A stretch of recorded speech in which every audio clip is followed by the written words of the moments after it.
You might say that a refrigerator works by taking heat from the inside of the box and getting rid of it on the outside. Refrigeration is the transfer of heat from a place where it is not wanted to a place where it is unobjectionable.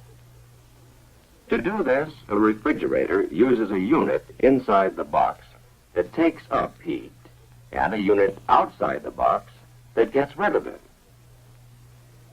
These units are called the evaporator and the condenser. They are tied together by connecting lines, referred to as the suction line and the liquid line. Also in the system are the compressor, which is a pump, the expansion valve, and in many systems, the receiver, a kind of storage tank. A chemical substance called the refrigerant flows through the system. It's the refrigerant that picks up BTUs of heat from inside the box and discards them outside.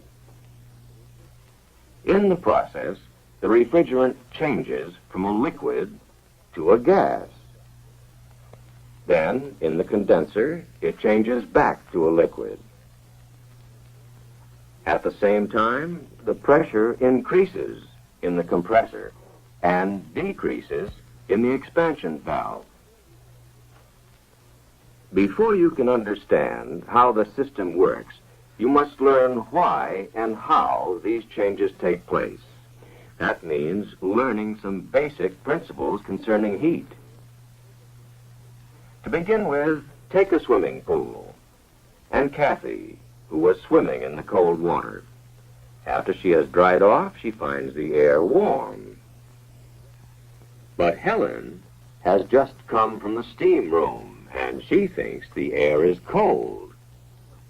The words hot and cold are relative. They are used to compare one thing to another. As the girls gossip together, Kathy gets warmer. Heat from the air passes to her body and warms her. But Helen gets cooler. Heat passes from her body to the air. Heat always passes from a warmer substance to a cooler one. If you put an ice cube into water, the water is cold, but the ice is even colder. By comparison, the water is warm. Heat will flow from the water to the ice. This changes the ice, which is a solid, to water, which is a liquid. If you heat the water, it turns into a vapor. This vapor is a gas. These three, solid, liquid, and gas, are called the three states of matter. All matter around us exists in one of these three states. Now, let's see what happens to temperature if you apply heat to the ice. The thermometer reads 32 degrees Fahrenheit. As the ice changes to water, the temperature stays constant at 32 degrees. The heat is causing the change of state from solid to liquid. Then, as you continue to heat the water, the temperature increases until it reaches 212 degrees. The water starts to boil. The temperature remains at 212 degrees. Heat from the flame is now being used not for a change of temperature, but for the change of state. Remember, heat is taken in for the change from solid to liquid. Heat is taken in for the change from liquid to gas. Now, a change of state is always accompanied by a gain or loss of heat. This is a very important point. Any substance takes in heat when it boils or changes from a liquid to a gas. And any substance gives off heat when it condenses or changes from a gas to a liquid. Here's a container filled with gas. We add a thermometer to measure the temperature of the gas and a pressure gauge to measure its pressure. What happens if you push in on the piston? Answer: the pressure increases and the temperature increases. Now let the piston out. The pressure goes down and the temperature goes down. The rule is, when a gas is compressed, the pressure goes up and the temperature goes up. When a gas is allowed to expand, the pressure goes down and the temperature goes down. It's true for any gas. Now let's see how a refrigerator works. We'll begin at the receiver, where the excess refrigerant is stored. It is in the liquid state and under high pressure. The high pressure forces the refrigerant through the liquid line to the expansion valve. This valve causes a pressure drop. The high-pressure liquid becomes a low-pressure liquid. This is like letting air slowly out of a balloon. The air in the balloon is still under high pressure, but the air that gets through expands and its pressure drops.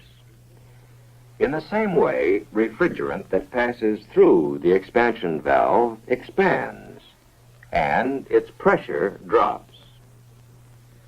The low-pressure refrigerant flows into the evaporator. Now, if any of the food in the box is warmer than the refrigerant, heat will flow from the food to the evaporator. So, in the evaporator, the refrigerant takes in heat and begins to boil. Remember, any substance takes in heat when it changes from a liquid to a gas. The gas is sucked through the connecting line into the compressor.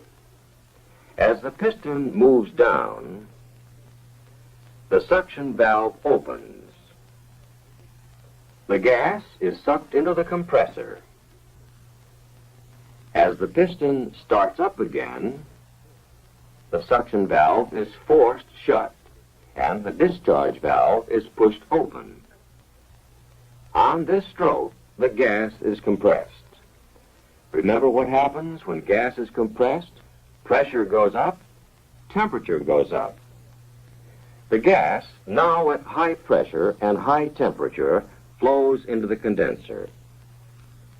The gas is hot, hotter than the surrounding air, so it gives up heat to the air. As the refrigerant loses heat, it starts changing back into a liquid.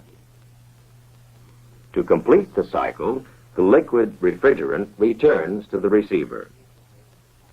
Now let's review the whole thing. Refrigerant under high pressure flows from the receiver to the expansion valve. The valve causes a pressure drop. The evaporator takes in heat from the box. If anything in the box is hotter than the refrigerant, it gives up its heat to the refrigerant. As the refrigerant takes in heat, it changes from a liquid to a gas. Remember, any substance must take in heat in order to change from a liquid to a gas. The compressor sucks the vapor out of the evaporator and compresses it. This increases the pressure and temperature. The vapor is now hotter than the surrounding air. So, in the condenser, heat is given off to the air. As the refrigerant loses its heat, it changes from a gas to a liquid and flows into the receiver. Now let's consider some additional points that many refrigeration students have trouble understanding. In the evaporator, the temperature may be very low, perhaps 21 degrees below zero, and yet the refrigerant is boiling. How can anything boil at such a low temperature? Water boils at 212 degrees, but other substances boil at other temperatures, some higher than water, some lower. The refrigerant known as R12 boils at minus 21 degrees. There's no mystery about it. It's simply a property of the substance. The refrigerant in the suction line is carrying all the heat it picked up in the box, but its temperature is only about 5 degrees above zero. If you touch the line, it feels cold, How can something that's cold be carrying a lot of heat? Remember, hot and cold are relative terms. You know, when water boils, it's very hot, but refrigerant boils at a much lower temperature. So the refrigerant can take on heat, change to a gas, and still seem cold. Again, the reason is because the two substances have different boiling points. You have seen the basic principles of refrigeration. Study the system until you understand it thoroughly. Memorizing isn't enough. You must understand what happens and why, because all the rest of your work will be based on these same principles.